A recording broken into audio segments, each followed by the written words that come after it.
कार्तिक मास के कृष्ण पक्ष की चतुर्दशी तिथि। इस दिन को हम सब नरक चतुर्दशी, रूप चतुर्दशी या छोटी दिवाली के रूप में जानते हैं। ये दिन दिवाली से एक दिन पहले आता है और इस दिन का संबंध सिर्फ दीप जलाने से या तेल मालिश से नहीं है, बल्कि एक बहुत ही गहरे पौराणिक ज्ञान से है। आज मैं आपको बताऊंगा क्यों मनाई जाती है नरक चतुर्दशी, इसका क्या महत्व है। तो चलिए कथा सनातन के इस दूसरे वीडियो में आपका स्वागत है। मैं हूँ रोहित।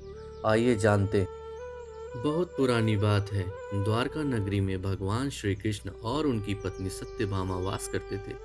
उस समय एक असुर था जिसका नाम था नरकासुर। वो शक्तिशाली था पर अत्याचारी भी।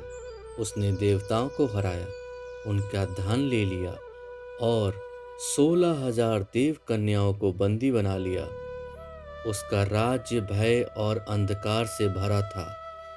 कोई उसके विरुद्ध जाने का साहस नहीं करता था। तब देवी सत्यभामा ने भगवान कृष्ण से कहा, प्रभु, ऐसे दुष्ट का अंत अब अवश्य है।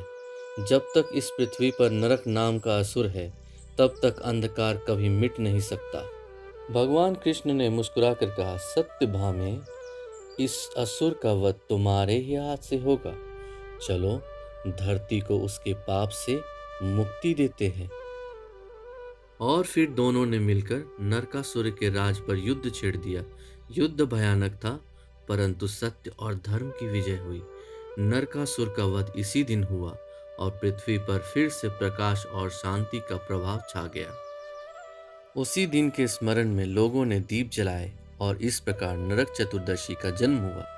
ये दिन प्रतीक है अंधकार पर प्रकाश की विजय का, अधर्म पर धर्म की जीत का और पाप पर पुण्य के प्रकाश का। इस दिन सुबह जल्दी उठकर लोग अभ्यंग स्नान करते हैं, यानी तेल लगाकर स्नान करते हैं। ऐसा माना जाता है कि इस दिन अगर कोई सुबह भोर में स्नान करे तो उसके सारे पाप धुल जाते हैं और उससे नरक का भय नहीं रहता। पुराणों में भी लिखा है, जो नरक चतुर्दशी के दिन ब्रह्म मुहूर्त में स्नान करता है वो सारे पापों से मुक्त होता है। इस दिन यमराज यानी मृत्यु के देवता के लिए भी दीपदान किया जाता है। लोग अपने घर के बाहर एक दिया जलाते हैं, ये कहते हुए यम दीप दान करते हैं ताकि हमारे कुल में कोई अकाल मृत्यु ना आए। यमराज खुद वचन देते हैं, जो इस दिन मेरे नाम से दीप जलाता है उसे नरक का भय नहीं होता और उसका जीवन प्रकाशमय बना रहता है। इसलिए नरक चतुर्दशी के दिन सिर्फ शरीर का स्नान नहीं बल्कि मन और आत्मा का भी शुद्धिकरण होता है। आज के युग में भी ये दिन हमें याद दिलाता है कि असली नरक बाहर नहीं होता, वो हमारे अंदर ही होता है। क्रोध, अंधकार, असत्य, ईर्ष्या, ये सभी हमारे मन के नरकासुर हैं। और जब हम दीप जलाते हैं तो सिर्फ घर को रोशन नहीं करते, अपने अंदर के अंधकार को भी मिटाते हैं।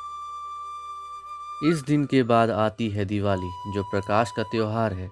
पर सोचिए, अगर हम नरक चतुर्दशी पर अपने अंदर का अंधकार नहीं मिटाएं तो दिवाली पर प्रकाश भी अधूरा रह जाता है। इसलिए कहा गया है, जिसने नरक चतुर्दशी में अपने पापों का स्नान किया उसकी दिवाली सचमुच उज्जवल होती है। ऐसे ही अनोखे तथ्यों को जानने के लिए कथा सनातन को सब्सक्राइब अवश्य करें।